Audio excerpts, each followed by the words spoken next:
আল্লাহ তোমার সৃষ্টি দেখে দৃষ্টি রাখা দায়, তাই তো আমার পাগলে মন শুকরিয়া জানায়।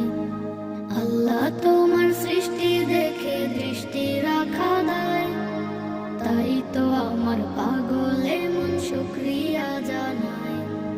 ত্রিভুবনে সৃষ্টি তোমার জানি সীমাহীন, সব ক্ষমতার উৎস তুমি, তোমাতে আসীন। ত্রিভুবনে সৃষ্টি তোমার জানি সীমাহীন, সব ক্ষমতার উৎস তুমি।